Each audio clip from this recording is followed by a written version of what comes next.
All right, Coach, we'll feel free to give us an opening comment, and then we'll go into Q&A. I'd like to thank Chick-fil-A Peach Bowl for giving us an outstanding week, giving us our time to prepare, giving us great facilities, great food, made us feel at home, great hospitality, but they also understood this is a playoff game, and they gave us all the time that we needed to prepare. I'd like to thank our football team for working so hard.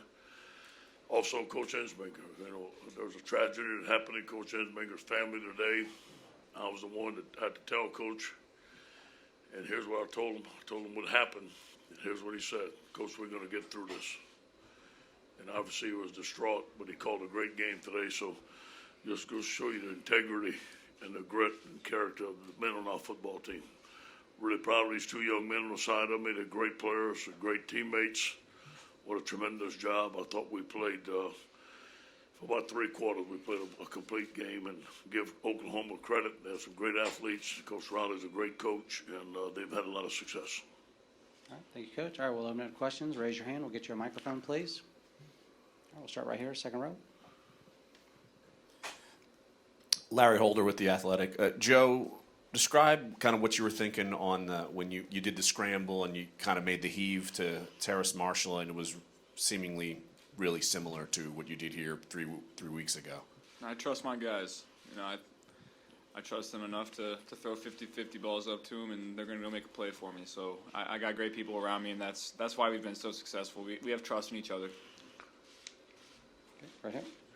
You told me, Michael Cobble, WBRZ TV in Baton Rouge, earlier in the week you said that you're able to identify the defenses very quick. How quickly did you realize that what you guys have prepped for this game was going to be successful? First series when we scored a touchdown. No, we go into every game thinking nobody can stop us, and that's the way we think. We think we need to score every time we touch the ball, and if we don't, then we're still kind of chasing that perfect game. You know, it's always something to get better at, and today was a lot of fun, but still room to improve. Okay, right over here. Guys. Matt Moscona, ESPN Baton Rouge. Joe, you and Justin, you guys both set a lot of records today. Are you aware of them? Do any of them mean any more than others? They handed us a whole sheet of all the records y'all set today. January 13th is the record we're worried about.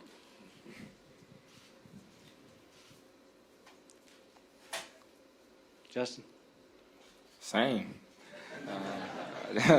That's the goal of the whole season, to win that national championship. So we're not going to stop until we get that. All right, right here, middle of the second row. Yeah, hey, Doug Mouton, WWL-TV in New Orleans. Look, Ed, I know it was obviously a rough day for Steve. For you personally, dealing with this, how difficult would you describe it for you? Who knows how to handle something like that? You know, being a head coach, stuff's going to happen. You don't know when it's going to happen. You got to be prepared. And but you know, when you have great people around you, it makes it a lot better. It was tough. It was tough. I didn't want the team to know. I didn't want it to affect the team, the mindset of the football team, the energy of the football team. Neither did Steve. We did not try to keep it to them. I think they found out before the game, and you know, there was a little concern that might be a little low, but it sure wasn't the way we started. And you got to give the credit to our football player. All right, right here on the left side, 3/4 of the way back. Tony Marks, Villeparisis Gazette. Full disclosure, earlier on the radio today, I said you would win 28-16, so me a couple for that. But this is for all three of you. Put this game and the season in perspective for you. Go ahead, Joe. I think, you know, that'll be a question after January 13th. I'm not reflecting on anything right now. We're full steam ahead, getting back to work. We're not done. We still have we have one more game left. We're going to go in these next 2 weeks focused, ready to go, and, dominate the next matchup that we face. You know, I'll give them some credit, but I'm going to enjoy the win tonight. Semi-final playoff game against a darn good football team. I don't know how many top 10 wins these guys have had this year. I think it's more than anybody in a long time. So I'm going to enjoy this victory. Oklahoma's a good football team, and then we're going to go through the process. We'll get a couple of days off, and we'll watch the game tonight and see who we're playing. and we'll start preparing. All right, Steve? No, behind him. Kind of a two-part question. Coach, first of all, was it a difficult decision at all for Coach Ensminger to decide to work tonight? There was no question. He didn't hesitate. And as far as the players, when did you guys find out about this, and how did it affect you? I found out about it in the post-game interview. Nobody said anything to me about it till then. It was same. I found out in the interview, and just the fact that he still stuck with the game and still called a great game. So that just means a lot for the players, and I mean, I feel bad for him. I'm sorry for him for his loss, but I mean, we're all with him. All right, right here in the front row, right side. Hey, Joe. Jamar has had a lot of the headlines this year, and deservedly so. He's had a fantastic season, but Justin has been your guy now for 2 years. I mean, can you just talk about this performance for him and what, you think it means for this team? I think he'll be the first to tell you that he could have had 2 more touchdowns, but I missed him on down the sideline and on the right one. He made sure to let me know that one on the sideline.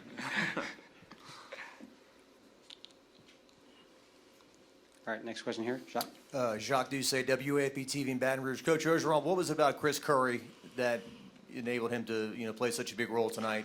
The style of runs that we're running, his practice the last 2 weeks.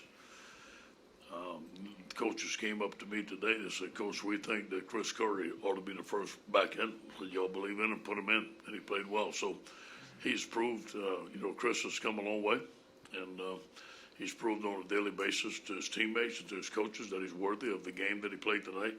And I'm excited about him. And I'm excited about the other backs too. And I'm really proud of Clyde. Clyde was hurt, but he wanted to play for his team. He played in some situations and did a good job. All right here, halfway back on the right side. Ed, can you update Damian Lewis and Terrace Marshall, who left the game? Yeah, Damon is gonna. Somebody hit his ankle on the side, and he's gonna be out for a little bit. I don't know the severity of it yet. Terrence, I think, is gonna be sore for a little bit. Should be fine. Dito is the one that I don't know if he's gonna be able to practice in a week or so. We'll see. All right, all right, Barrett. Ed Barrett, Salee, CBS Sports HQ. You always make a point to say that this is for the state of Louisiana in your post-game press conferences. Now you're going to the national championship game in the state of Louisiana. Just what does that mean to you? Great story. Obviously it's going to be a great day. It's going to be a purple and gold crowd in that Superdome. The state of Louisiana is going to be on fire. But all those things doesn't win the football game for you. We have to prepare. We have to study. We have to be ready to play our best football game. Obviously, when you're playing a national championship game, you'll be playing a very, very good football team. So all those things on the perimeter are nice. It's just like in a fight when you get hit with the first punch, all that stuff goes out the window, and you got to play football. So we're going to prepare, wherever it may be, and obviously we feel that's going to be an advantage playing at home, and we love that it is at home, but that's not going to win the game for you. All right, right behind Gary. Yeah, this is for Joe. Gary McKillop, AP Radio. You had that huge lead going into the second half, and I'm just wondering, what did that do to you? Did you kind of take your foot off the gas or something? I mean, you still did well, but nothing like the first half. No, we didn't take the foot off the gas. We went into halftime, said it was 0-0, and we came out and scored on the first possession, and then missed a field goal the second possession. So we were moving the ball, and I think those are my last 2 series, I believe. Did LSU adjust? They were doing exactly what they were doing in the first half. We were still moving the ball, still scoring points. All right, right here in the front. Dick Cox with Cox Sports Broadcasting and Lindy Sports. This is for Joe and for Justin. When the game plan is clicking like that, what's going through your mind? Anxious to get back out on the field, or what are you thinking when it seems like everything's working? Yeah, let's get back out there on the field and keep executing. I'm just thinking about my read keys and what I have to do each individual play. So I'm hoping that obviously I'm hoping the defense gets stops every time, but every game I'm just going through read keys, going through what my coaches want on each particular play call and try to execute the best of my ability. Marty Smith, ESPN. Congratulations, gentlemen. Coach, when and how did you learn about the plane accident? And how do you process that information to be able to disseminate that to Coach Ensminger? You know, it's funny, Derek Panamsky and I was writing, we have a coaches meeting at 12:30, and we had finished walkthrough at 11:30, so I was kind of writing down the things and the game plan stuff that we're going to discuss. And I looked at Derek, and I said, Derek, you know what?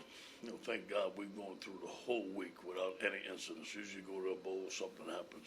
None of our guys were tested or suspended for anything. Nobody missed curfew. It was almost a perfect week.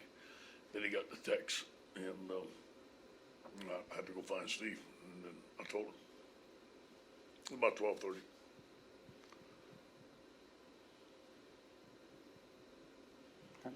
All the way back in the back on the left. Ed Daniels, WGNO New Orleans. Coach, that's now 55 touchdown passes for Joe for the season. You're a student of the game. Do you think that anybody in college football has ever had a better year than Joe is having right now? No. Not I can remember. No, they had some guys running the football and stuff like that. But to see what those guys are doing out on the field, and me being a football fan, I'm kind of a fan. I'm like, hey, go ahead, guys. Way to go, man. It's incredible what this coaching staff has done, what these players have done, the connection that they have with the receivers, the protection on the offensive line. I've been a part of some good football teams, but I've never been a part of an offense like this. All right here, Steve. Yeah, Steve Hummer with the Atlanta Journal-Constitution, and it's another Joe question. You've seen an awful lot from him this year. I don't know where you put 7 touchdowns and a half. How do you process something like that?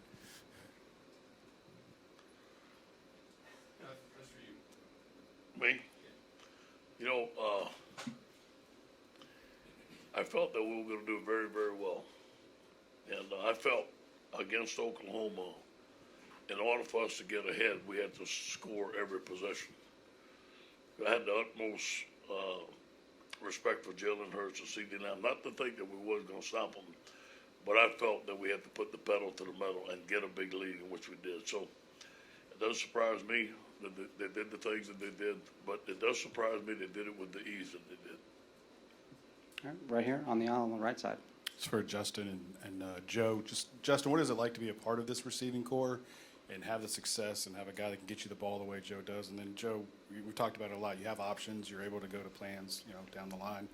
But to get everyone involved, to keep them and have the level of success that you guys have executing, do you ever think it's unusual? All right, Justin, start with you. To have this receiver core and have Joe throwing it to us, kind of makes our job easier. All we have to do is just catch the ball.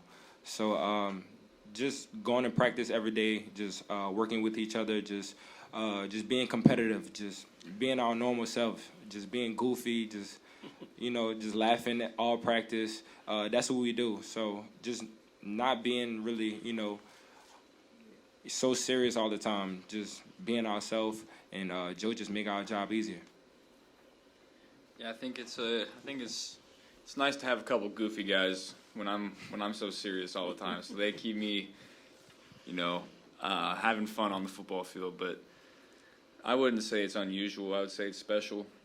We've worked for this. We know the kind of team we have. We know the kind of guys we have, and I think it starts with the relationships that we've built and between us and the coaching staff. We're such a close team. I think that's why we've had so much success. All right, we've got time for a few more. We'll go right over here on the right. Amos Morale, WWL Radio. Justin, Thad told us that he came up to you after your 4th touchdown and said, hey, share the wealth. Just what's it like playing in a game where, you guys are having that much fun on the sideline? Once someone's hot, why not keep going to them? So Joe just keep finding me on the field, just making those big plays. Just like Coach said, big plays filled emotion. So just going out there, just doing what I got to do. All right, let's go right here in the middle of the third row. Brooks Cabina from The Advocate. Ed, you've been a part of national championship teams. This is the first for you as a head coach. Has that fact sunk in yet for you, and how do you approach these next weeks, with now that the moment is finally here? It won't be any different. will not be any different. We won't make it bigger than life.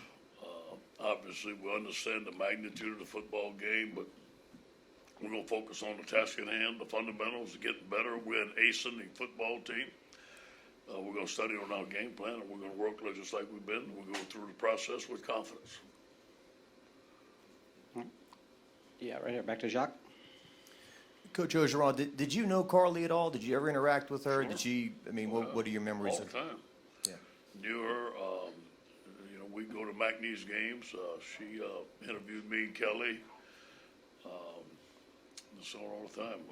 Saw the state championship game. In fact, I can't go to the state championship game. We watched it, and we watched her work from early morning to late at night. Me and my wife complimented her, and obviously we're friends with the Insmingers, and so we seen her around all the time. What an outstanding young lady with a bright future. It's just a shame it happened. Let's go right here. Yep. Yeah, when there's an offensive day like that, it's obviously going to get a lot of the attention, but you mentioned the defense getting the stops to build a lead. 3 of the first 4 possessions were 3 and out. What worked so well, and maybe a thought also on Caleb Vaughn, who was the MVP? Yeah, we had pressure on quarterback. We felt that we could win our one-on-ones against them, but really, I thought we stopped their run game. I thought Coach Aranda had a tremendous plan. That counter read, I ain't seen nobody stop it. The key was Jalen Hurst not beating us with his feet, and we did a great job of that. We thought the CD line would be something hard to cover, but we didn't think they would drop back and throw the football on us to beat us. So Coach made them one-dimensional. We had a great pass rush. Very proud of Coach Aranda and the whole defensive staff. They worked very hard this week. Yes. No, I think Kellerman had one of his best games. Kellerman had his best week of practice. We named him team captain. I told him that last night, and he is coming on to his own. Okay, right here in the front, right. Chris Stevens, Gwinnett Daily Post. Talking about the defense, I mean, first play of the game, y'all go get a sack on Jalen. How much did that set the tone for LSU? When you have an offense like we have, and you win the toss, human nature wants you to take the ball. But I want to show our defense had confidence in them, and we deferred, and man, it worked out perfect. And they came out on fire. They wanted to go out on defense first and stop them. Went 3 and out. They had a short punt and we scored. So it worked. But I think it set the tone for the football game.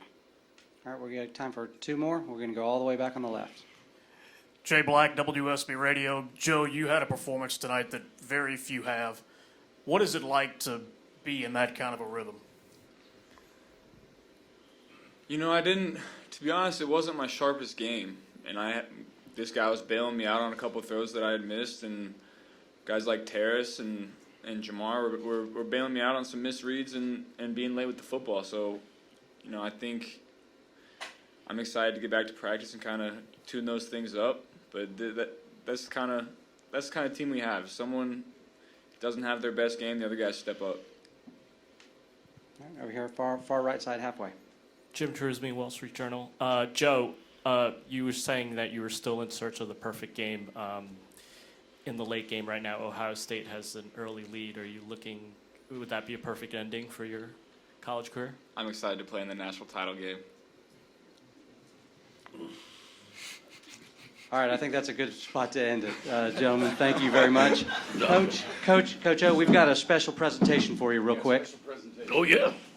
Our theme this year was making memories. You guys made a lot of memories this year in our game and with your season. Sir. So we want you to take this back home. All right. Hang it up there in the LSU. It's got the Yes, sir. playoff, the logo on it. And, Wow. our artist is here. Big time. Thank you, man. Congratulations. Appreciate you guys. Thank you, guys. Okay. Thank you. Thank you, guys. God bless y'all. Thank you.